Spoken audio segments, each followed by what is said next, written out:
To commemorate the magazine's 50th anniversary, 2026, each month I will use this space in reflection.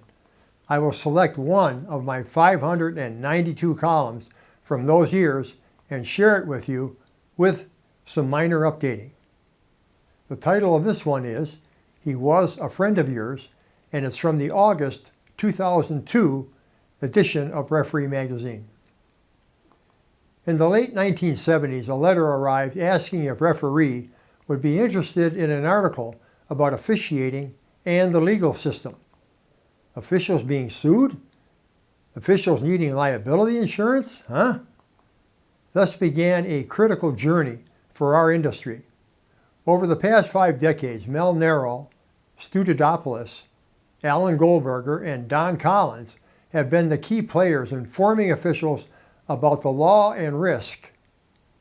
It was Mel who started and sustained us on that path. The afternoon was hot.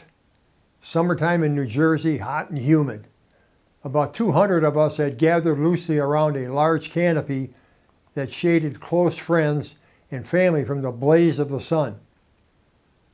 The brown and gold casket laid at rest. The sweat of sadness ran down my back, soaking my shirt and sport coat in a matter of minutes. I recognized a few faces in the crowd, some officiating acquaintances that both Mel and I knew. Most of those on hand were attorneys or in the legal field.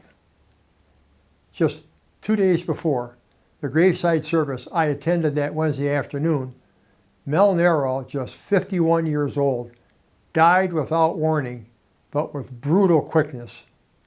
In a matter of seconds, sitting in his office in Princeton, New Jersey, Mel had hung up a call with me, and then I was told, lurched back in his chair and stared into emptiness.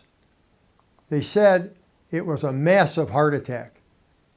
He left, and he didn't get a chance to say goodbye to us. He did leave all of us a legacy, though.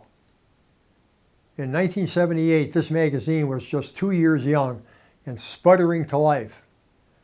I received a letter from Mel and Stu Dedopolous, his attorney referee buddy. They wanted to write articles for the magazine on the topic of legal issues that did or could impact sports officials. I liked the concept. Mind you that in those days, no thought was being given to the legal implications of what officials do and what they are asked to do. It was an undefined and untapped niche and had, in our opinion, the potential of being immensely helpful to readers of Referee Magazine. Off we went. Mel and Stu co-authored articles in the beginning, but then Stu moved on to other interests. Mel single-handedly took the ball and ran with it. Over the past 25 years, we have published more than 100 of his columns and articles. I used to kid him that we made him a star. Mel broke trail on every one of the significant legal issues affecting sports officials today. Every one. Mel was one of the most energetic, tireless workers I have ever met. He was one of the most informed and brightest guys around. He could be a formidable adversary, and we had our testy and testing days. But in the end, those diversions didn't matter.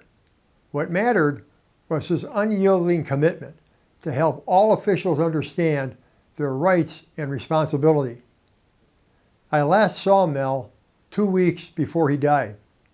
We chatted over breakfast at a hotel in Princeton. We talked about the long road we had traveled together.